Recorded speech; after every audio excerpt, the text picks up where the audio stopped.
Salut les amis, bienvenue dans ce nouvel épisode du Choucroute Garage. Aujourd'hui, cette vidéo est sponsorisée par ACC Shop et nous allons parler dynamique de conduite, jantes et un petit peu pneumatique.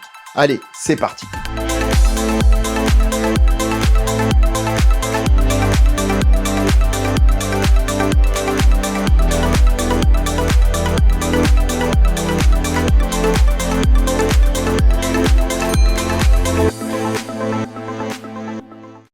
Avant de commencer cette vidéo, je voulais vous préciser une chose.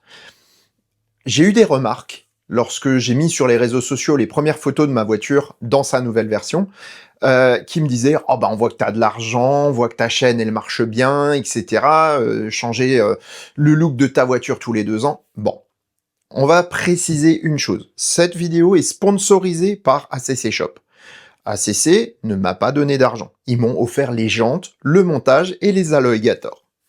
Pour ce qui est des autres partenaires, Allopneu m'a offert les pneumatiques et Carwrap Design m'a offert le covering ainsi que l'installation de l'aileron arrière, qui lui m'a été offert par Jonas. Donc toute cette opération ne m'a en gros rien coûté. Toutefois, il y a quand même un contexte à mettre, mais celui-là, je vous le mettrai dans la vidéo sur un autre partenaire de ce projet qui est Carwrap Design. Ne la manquez pas, et croyez-moi, elle va arriver très très vite, je pense même cette semaine. Voilà, ceci étant dit, nous allons parler un petit peu de dynamique de conduite. Aujourd'hui, quand vous avez une voiture avec des dimensions de pneus et des dimensions de jantes, eh bien, la voiture est conçue pour. Toutefois, dans certains modèles, comme la Model S, vous avez plusieurs montes pneumatiques possibles. Vous avez une monte pneumatique en 19 pouces et une monte en 21 pouces optionnelle. Cette monte en 21 pouces, moi je ne l'avais pas. J'étais en 19 pouces et je craignais de monter en 21 pouces pour des raisons de confort, parce que ma voiture n'est pas équipée de suspension pneumatique. Mais cette fois-ci, je voulais donner un look plus sportif à ma voiture. Et lui changer également sa dynamique de conduite pour la rendre un peu plus sportive. C'était un moyen pour moi de changer complètement de voiture, aussi bien dans les sensations de conduite que dans son look. Pour ça, je me suis adressé à ACC Shop. ACC Shop a un site internet, mais vous n'avez pas toutes les jantes dessus. N'hésitez pas à utiliser le lien, à envoyer un petit message si vous ne trouvez pas la jante que vous voulez. Lionel est capable de vous la chercher, mais surtout, il est capable de vous conseiller. Moi, j'avais choisi un modèle de jante, et malgré les recherches, en fait, elle n'existait pas pour ma version. Le modèle que j'avais choisi au départ n'existait que pour la Model S après 2021, qui n'a pas une monte pneumatique identique à la mienne. Du coup, Lionel m'a présenté sur son mur de jantes toutes les versions qui s'adaptaient à ma voiture, et j'ai choisi les AEZ. AEZ est un fabricant qui a aussi d'autres marques comme Dodge. Dodge, je connaissais déjà bien puisque j'avais leurs jantes sur mon Nissan Navara et j'étais très satisfait. La qualité de fabrication est excellente, mais ce sont des jantes robustes, donc qui sont forcément un petit peu plus lourdes, mais moi je préférais pour un côté pratique et durabilité. D'ailleurs, on va voir un petit peu plus loin que finalement c'est pas un mal d'avoir des jantes solides. Alors pourquoi j'ai choisi spécifiquement ces jantes-là? C'est suite au conseil de Lionel, qui a été vraiment de très bons conseils, et il connaît ma philosophie. Il sait que plus on s'approche de l'origine, voire si on colle complètement à l'origine par rapport aux dimensions d'une jante, mieux ça me va. Et en l'occurrence, ici, AEZ a réalisé des jantes qui sont strictement aux mêmes cotes que les jantes d'origine. Donc c'est valable pour le diamètre, c'est valable pour la largeur, mais c'est surtout valable pour le T, c'est-à-dire le déport de la jante par rapport au moyeu. En effet, si vous voulez élargir vos voies, eh bien, vous pouvez le faire. Mais par contre, vous devez être conscient que les roulements ne travaillent plus tout à fait de la manière dont le constructeur l'a prévu, ce qui peut provoquer des usures prématurées. AEZ est très strict là-dessus et la jante se monte parfaitement du coup. AEZ a également prévu une chose qui est plutôt sympathique, qui est une bague en nylon qui va finalement adapter la jante à la taille du moyeu, au centrage du moyeu, mais ce qui est important aussi, c'est de ne pas avoir l'aluminium en contact avec l'acier, parce que il y a du courant électrique qui se crée, qui provoque de la corrosion. Et donc, des fois, on a un peu de mal à démonter une jante lorsqu'il y a trop de corrosion. Et là, vous n'aurez pas le problème, puisqu'il y a des bagues en nylon. Donc du coup, je vous propose qu'on aille voir chez ACC comment on a monté ces jantes. Bon, alors, Nathan? Oui. Alors? Ouais, on les monte? On les monte, c'est parti. Bon, alors, il y a les jantes. Ici, on a les pneus, donc nouvelle marque, Continental cette fois-ci, et les alligators pour aller avec la couleur de la voiture. Voilà, voilà. Bon, mais du coup, vous êtes bien occupé. Il y a beaucoup de boulot en ce moment. Ouais. Donc, je vais te laisser tranquillement faire les jantes. Ouais. Moi, je vais aller donner un petit coup de main pour monter d'autres roues.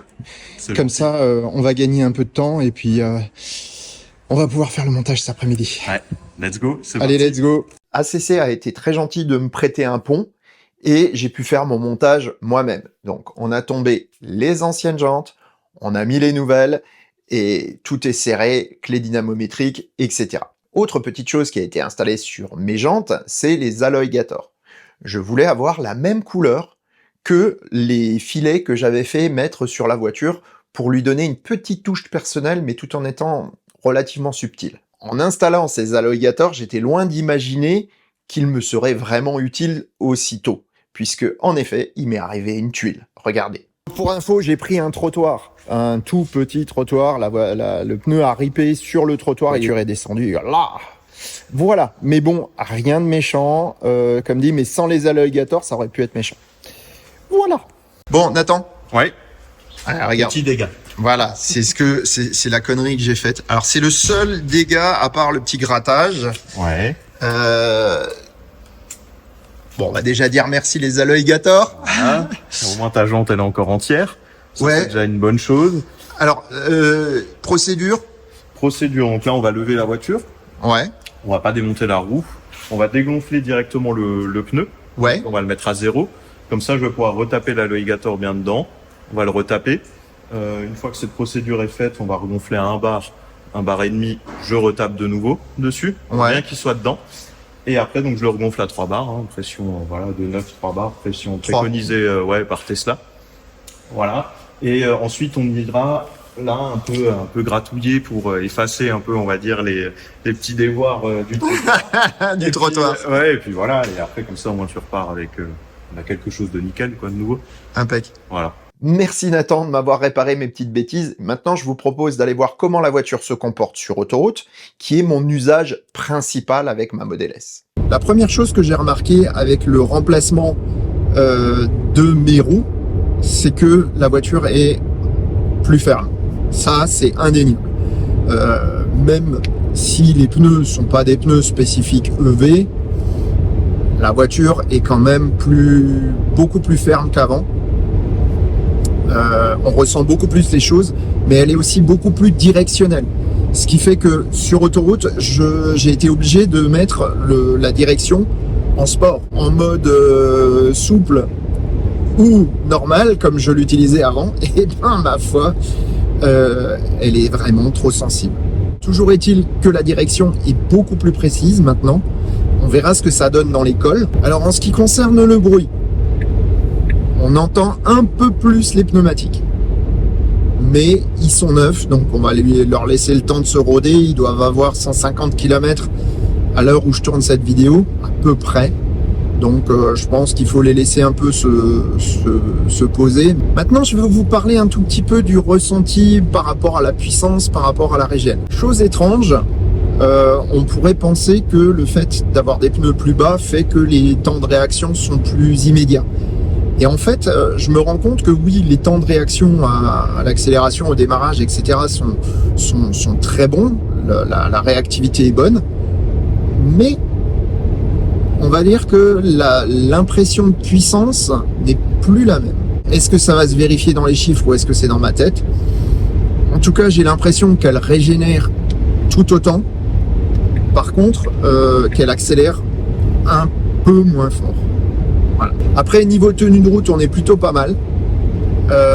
Alors, vous voyez là, dans les bosses, on le ressent un petit peu plus, mais pas tant que ça.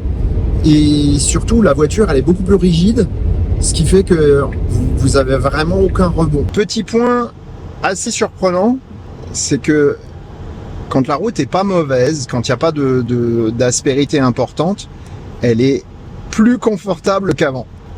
Ouais. En fait, là, par exemple, sur une route en très bon état, eh ben, c'est bien. C'est vraiment très bien parce que elle envoie les informations qu'il faut, mais en plus, ben, elle est super précise et elle se coupe beaucoup moins qu'avant. Donc, comme quoi, les jantes de 21 pouces, c'est pas forcément un point négatif, mais il faut avoir de bonnes routes. L'autoroute, c'est bien, mais quand on parle de tenue de route, c'est aussi dans des routes un petit peu plus sinueuses, et en particulier, moi j'ai des cols de montagne pas loin de chez moi, donc je suis allé m'amuser avec. Regardez. Ça vibre peut-être un peu, je suis désolé, mais je vais essayer de résoudre le truc au montage. Hop. Ouais, non, ça va. Les deux Dan, c'est plutôt mieux qu'avant. Moins de rebond. Et on avait vu ça une fois avec Maxime Fontanier, avec l'Audi e-tron GT. Et cette e-tron GT, elle avait une particularité, c'est quand on la mettait en suspension confort, elle était super pas confortable. Mais alors quand je dis pas confortable, c'est pas confortable du tout. Alors, au niveau puissance, j'ai beau avoir plus que 21% de batterie, ça arrache quand même très sérieusement et ça suffit. Petite chose que j'ai remarqué, aussi bien sur l'autoroute que maintenant, la voiture est beaucoup plus stable.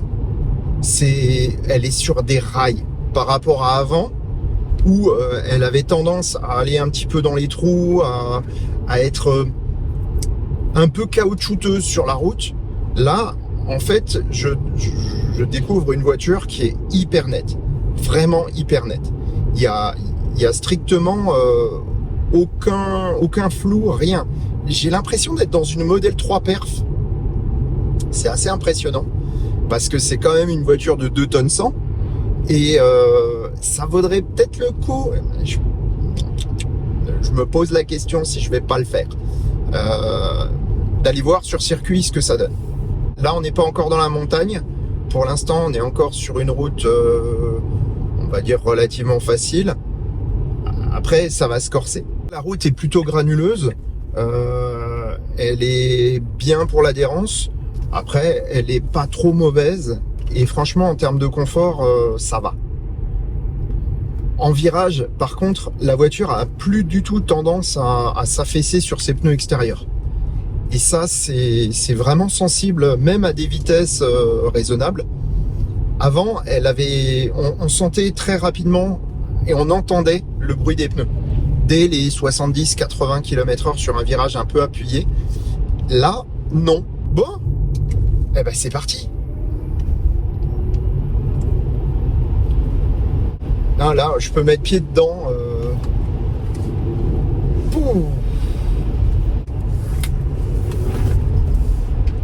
Aucune perte d'adhérence poussée. Et il y a tout qui se promène dans la voiture. Petite épingle. Allez, en haut. Là, par contre, sur la bande blanche, il y a eu un petit couic à l'arrière. Hop, on y va. On se met sur l'angle. Youp, comme en moto. Oh putain! J'ai vraiment aucune perte d'adhérence. Même en mettant gaz, pas tout à fait avec les roues droites, c'est... Je suis même pas sûr qu'en ce moment je passe aussi vite en moto. Hein.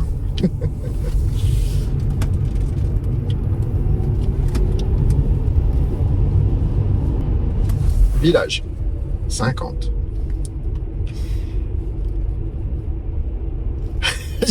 J'ai les ventilos de la voiture, les ventilos extérieurs qui viennent de s'enclencher. Ça vaudrait le coup d'aller sur Scan My Tesla pour voir la température des moteurs, mais à mon avis, ils doivent bien être chauds. Franchement, elle est stable, elle est hyper joueuse. Sans déconner, à part le fait que ce soit des moteurs à induction, donc qui vont forcément surchauffer relativement rapidement. Là, je vais les laisser refroidir un peu. Mais très sincèrement, ça vaut une Model 3 Perf. Sur ce genre de trajet, je vois vraiment pas de grosses différences. J'ai eu l'occasion de rouler sur cette route avec une 3 Perf de 2019, donc une des premières. Je pense que c'est sûr que la nouvelle doit bouillonner plus. Mais là, j'ai vraiment une voiture qui s'apparente à une supercar. J'ai roulé en Corvette. La Corvette, c'est pas forcément la meilleure voiture en termes de tenue de route. Mais sincèrement, une Corvette C4, c'est pas trop puissant. C'est un bon équilibre, je trouve, entre châssis et moteur. Et sans déconner, la Vette, c'était vif, ça marchait bien. Ça s'apparentait à ça, mais en moins rapide. J'ai eu l'occasion, avec la Camaro, d'attaquer aussi à cet endroit-là. Camaro relativement lourde pour une thermique avec une tonne 7. Mais gros moteur, 455 chevaux, boîte manuelle, c'était sympa, mais ça allait pas aussi vite. J'ai conduit de la Porsche 911, alors avec des puissances environ de 300 chevaux. C'était joueur, c'était léger, c'était agréable, mais ça allait pas aussi vite et surtout pas aussi facilement. Je pense que un pilote qui est habitué à une 911, il arrivera sans problème à me suivre. Moi, je pense que là, il y a quand même un paquet de voitures qui auront du mal à suivre. En termes de dynamique de conduite, on constate donc que le confort est plutôt bon. C'est même surprenant de voir à quel point, dans certaines situations, il s'améliore même avec ses jantes. Voyons maintenant quelle est l'influence de cette nouvelle monte jante-pneu pour les performances et sur les chiffres, par exemple, d'accélération.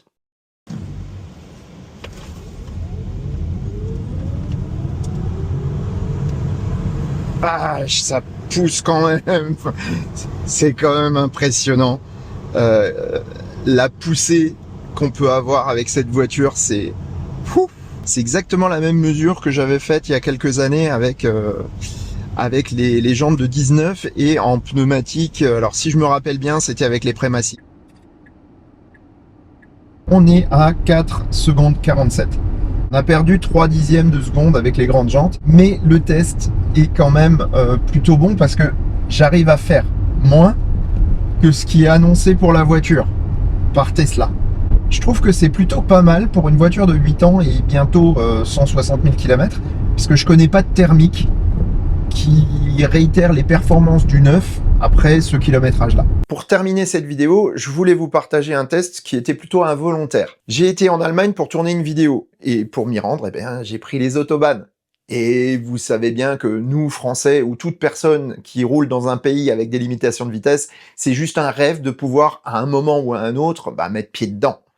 Et là, les conditions... Alors, la circulation était très importante à certains moments, mais en Allemagne, ils roulent quand même vite. Sincèrement, hein, même quand il y a de la circulation, parce qu'ils restent attentifs. Là, j'avais une fenêtre pour pouvoir faire une accélération et rouler à haute vitesse, et donc j'en ai profité pour utiliser mes lunettes caméra pour vous présenter ça. Petit test autobahn, allez on y va. C'est parti, autobahn allemande, et c'est légal ce que je fais, c'est légal. Là je peux vous la mettre la vitesse, j'en ai rien à faire. Voilà.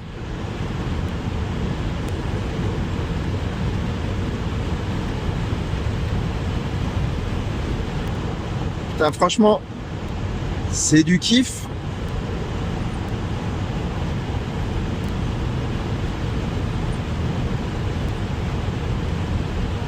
« 200 ». Et franchement, ça tient la route à une Model S. Finalement, pour résumer cet épisode, on peut dire la chose suivante. À basse vitesse, les grandes jantes rendent la voiture un petit peu moins confortable. Mais sitôt qu'on va rouler 60-80 km/h, eh bien, ça va largement s'atténuer, voire devenir meilleur dès que les vitesses augmentent. Plus on va monter en vitesse, plus les grandes jantes deviennent confortables et agréables. En l'occurrence, sur autoroute allemande, avant, à 180, je commençais à sentir la voiture flotter, alors que là, pas du tout, même à 200. C'est là qu'on voit à quel point Une voiture, c'est un compromis. Et en fonction des options roues qu'on va choisir, eh bien, on va avoir un véhicule différent. Et aujourd'hui, je suis super content parce que j'ai une supercar et franchement, je les donnerai plus. Et sur ces bonnes paroles, je vous souhaite bonne route et vous dis à bientôt pour un prochain épisode du Choucroute Garage où on va parler du design de Maggie. Allez, à bientôt. Salut.